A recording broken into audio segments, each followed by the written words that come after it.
Panel, I'll start with the gentleman at the center. His name is Mr. Msulwa Daca. He's the executive officer for NSFAS. And on his left, we have Mr. Victor Rambau, who's the head of business enablement and transformation at NSFAS. On the far right over there, we have Mr. Tsepo Ramodibe, who is the executive head at Vodacom Corporate Affairs. Mr. Daca. Thank you. Good morning, ladies and gentlemen. Welcome to this media briefing to update you on the progress made with regard to the 2017 applications for student financial aid and activities and processes that were engaged in around the implementation of the new student-centered model. I will talk about a few issues, including the process for NSFAS students that are already funded in 2016. This year marks the 25th anniversary of our support for students to access and succeed in higher education and training. This 25th anniversary of NSFAS provides us with an opportunity to reflect and appreciate the role NSFAS has played and the pride it instills in the country, its people, and the continent at large. NSFAS has been consistent in the capacity to identify eligible students, providing bursaries and loans, and collecting loan repayments to replenish the funds available for future generation of students. We are proud to announce that since the establishment of NSFAS, we have made and introduced a lot of changes in an attempt to improve access, particularly to students who come from economically disadvantaged families. As a result of this, NSFAS has funded over 1.7 million students since inception, and the cost at the last financial aid to the taxpayer of that investment has been 59 billion rands. This year alone, we are supporting 480,000 students from economically disadvantaged backgrounds to access universities and TVET colleges. We thank government for their continued support and commitment to ensuring that there are adequate financial resources to meet the ever-increasing needs for student financial aid. This year alone, NSFAS has disbursed loans and bursaries to the tune of 14 billion rand, and that includes the additional funding that was allocated through the special announcement at the beginning of the year by the president, the minister, and of late we now have an announcement by the Minister of Finance. I must emphasize that at universities, NSFAS provides 100% bursaries and loans converted to bursaries to students. At TVET colleges, we provide only bursaries. There are no loans at TVET colleges. Our partnerships with other donors and funders over the years has made it possible for us to stay commitment to this cause. The SITAs, the Department of Basic Education, the Department of Social Development, other government departments, provincial government departments, the banking sector, and other organizations remain important to us as partners. Together with them, we have been able to achieve more. We're committed to ensure that we work hard to raise enough money from all sectors and allocate the right amount of funding to the right student at the right time. If we all work together, it will not only save us money and time, but it will ensure that our students are in class 100% of their study time, which is where they are supposed to be. This will help in improving academic performance and ensure that our students complete their studies within the allocated time. Turning to the student-centered model, in 2010, the Minister of Higher Education and Training, Dr. Blade Nzimande, established a ministerial review on the National Student Financial Aid Scheme. Some of you might remember that. This was the first ministerial review of NSFAS since its inception in terms of the NSFAS Act in 1999. The establishment of NSFAS as a public entity was a visionary development which enhanced equitable access to higher education. There can be no doubt that NSFAS has made a significant contribution to achieving the goals in the policy framework for the transformation of higher education in South Africa during the past decades. The review came out at a time when demands for access to higher education and further education and training outstrips the available funds for student financial aid. Despite the strength of the scheme, NSFAS was faced with a range of challenges in meeting its legislative mandate and obligation. The review of NSFAS assessed the strengths and shortcomings of the current scheme and to advise the Minister in the short, medium, and long-term needs for student financial aid to promote the twin goals of equity of access and providing affordable undergraduate education to students who come from working class backgrounds and economically disadvantaged communities. That is why today we're addressing you on the implementation of some of the recommendations of the NSFAS ministerial review. In 2014, the NSFAS board approved the implementation of the transformation project, which at the end of it would see a centralized system for all NSFAS processes. The pilot phase commenced in 2014 with an objective to test and deal with some of the challenges that may arise with the implementation of a new system. We engaged all our stakeholders to assist us. The model was piloted initially in 2014 at 11 institutions of higher learning and training, including the Nelson Mandela University, the University of Venda, the Sol Plaatje University, which was a new university then, UNISA, University of Mpumalanga, the King Inza TVET College, the Mateo TVET College in the Free State, Mfolozi TVET College in KZN, South Cape TVET College in the Western Cape, and Ekurhuleni East College in Gauteng. In 2014, the board also approved the strategy to introduce additional institutions on the pilot phase. During the pilot phase implementations, consultations were done with some of the Student Representative Council, NSFAS funders, institutions of higher learning, and various other civil society formations. But also in the pilot phase was intended to pick up any problem that might arise during full implementation so that solutions can be created proactively. In 2017, it will be for the first time that the entire student population that is funded by NSFAS will now be rolled into the NSFAS system. We're now completing the migration process from universities and TVET colleges to a system that is now managed and administered by NSFAS Central. The system will be in full operation, and we anticipate that our students will be more assisted and have less to worry about. We want to see them in class doing what we expect them to do, to study and move on so that we can help more and future generations of students. We're all aware of the challenges that our students encounter every year during the registration period. We want to resolve these problems through the new system. Registration fees will be paid early for students for the 2017 academic year.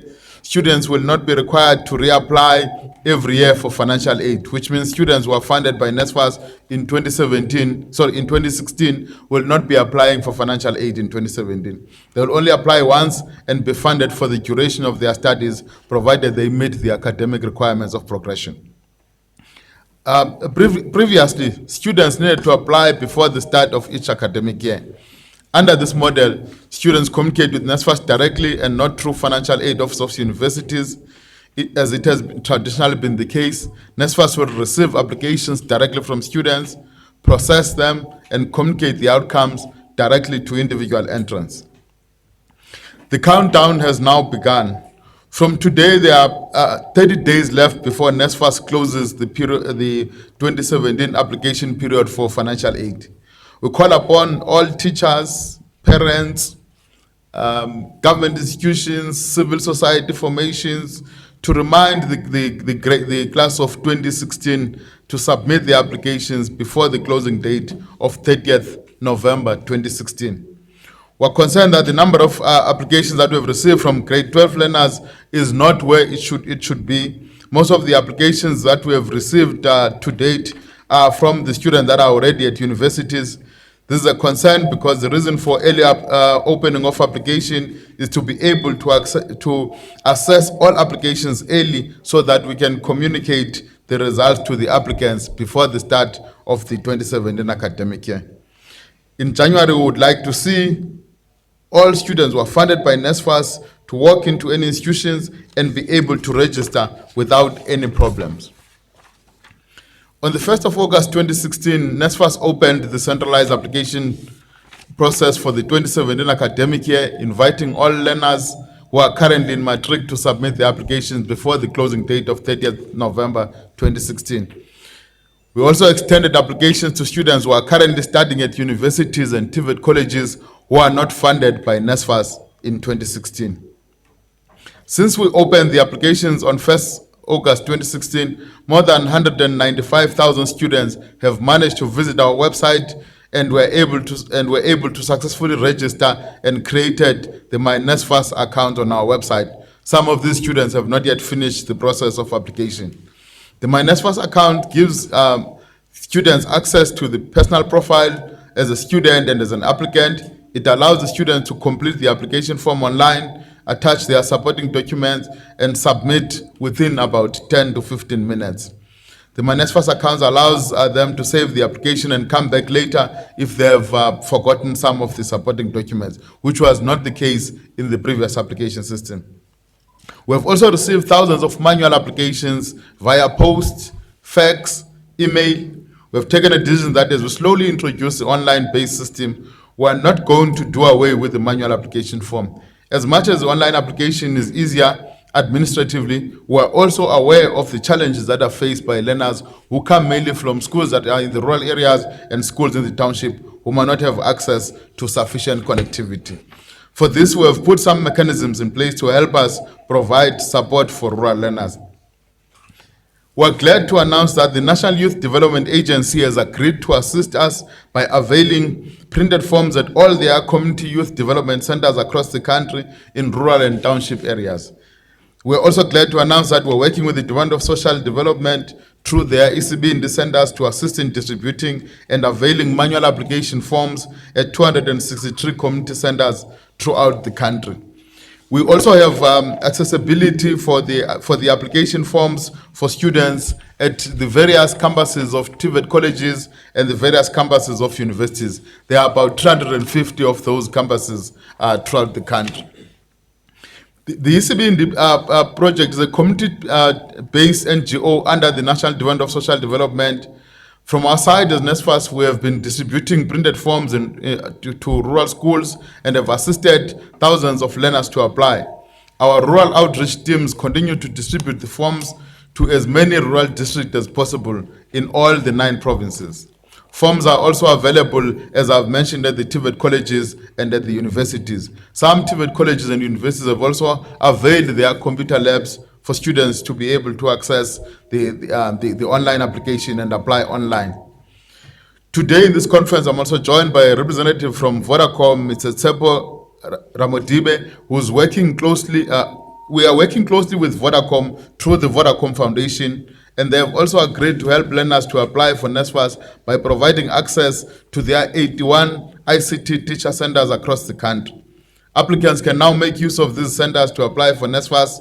The centers are equipped and connected at the hub of the district teacher training program and are fitted with computerized classrooms and internet cafes. The teacher centers are equipped with interactive boards, laptops, desktops, servers, data projectors, routers, and printers. These centers provide spaces designed to train teachers on how to integrate ICT in the classroom. They also provide equipment and access to educational content. For NSFAS, this is one of the best ways of providing access to students to be able to apply online where they might not have had the opportunity. And we are particularly honored and thankful to have received such an overwhelming support from Vodacom and other government agencies. And we call upon the private sector and other government institutions to commit to assist in this process, because this is a societal process of ensuring that students in disadvantaged areas have got access to the online facilities. Touching on the current challenges due to student protests. Due to the recent student protests at some of our campuses, we've noticed that there are students who have not signed for NSFAS, who have applied for NSFAS but have not signed their loan agreement forms or their bursary agreement forms as yet. We're calling upon all these students to sign their loan agreement forms and bursary agreement forms at their respective universities and colleges as soon as possible. This is particularly important because NSFAS will not be able to process tuition payments if we do not have all the completed and signed agreement forms by the student. This will affect their 2017 registration, as outstanding debt would need to be cleared by the time they register for the new year. We also want we do not want to leave this as another year so that we end up with students with historic debt, as there is funding that is provided for those students and they will be paid for in 2016. All they need to do is to come and sign their loan agreement form. If you're a NSFAS funded student now and have not signed your agreement form as yet, please do so before the end of November, because we would also not want to hold money whilst there are other students that may be assisted from the money that is available in the system. We're also under pressure from our funders. Our funders want students that are doing well academically and complete their studies on the allocated time. We have this enormous pressure because of the kind of model we use to incentivize our students, as we convert 40% of the loans that we give to students to bursaries. We also give 100% of bursaries to students based on the money that comes from the different funders, but we also, in the final year of study, convert 100% of the loans given to students to bursaries, provided they meet the academic requirements. We encourage all learners who are financially needed to take advantage of this application window that closes on the 30th of November 2016 in order to apply for NSFAS. And they can visit the NSFAS website at nsfas.org.za, or they can visit all the other centers that we have mentioned with Vodacom, the National Youth Development Agency, the Department of Social Development, DCB in the centers, the TVET college campuses across the country, and the university college campuses across the country to be able to access the application forms. Thank you. Let me start from the bottom. I think I'll start with the question from Batanda from the New Age. The NSFAS system, the applications are open even if students will not qualify, which means we won't really know that because they've applied, it means they will qualify for funding, because the criteria for qualifying for funding is financial need, and also you need to be admitted or registered to a university next year. We'll provisional fund you until you get a place at a university. If you don't get a place at a university, you won't be funded. There is money that is reserved in the system to fund the new intake for 2017. We have we reserve roughly about 20% of the allocation for the year to fund the new intake of 2017. That's the rough numbers. The budget for next year, and the numbers are moving very fast since the Minister of Finance took the podium last week. We have a budget of about 14 billion for funding of students for next year. Just on the question on application, I think it was from Sipho Stierman from the SABC. The application rate this is the first year that we're taking applications from all the students. And unfortunately, we don't have an accurate baseline as to how many students do apply, because in the previous system, students used to submit duplicate applications, because they will apply at VETS and apply at UCT and apply at Stellenbosch and apply elsewhere. Now we only have one application for financial aid. You can't submit duplicate application, which means the numbers that we had in the old application system are not reliable either. But we know that there are about 600,000 full-time matriculants this year. Not all of them, of course, might make it, but we expect to at least receive applications from roughly about 600,000 students. That's why we're now having the final push for the last month, and we know it's probably a problem of people leaving it to the last minute, wanting to apply in the last minute. But we have 30 days. There are also, with the paper-based application, there are applications that are still in the posts and somewhere in the pipeline coming to us, because they don't come in real time. Therefore, the number of applications might actually be more than the numbers that we have. Completed applications that are full are now being assessed. There's 50,000 applications that are already at assessment stage. Everything has been submitted. There's nothing that is outstanding on those applications. Victor will take the question on the key benefits of the new model.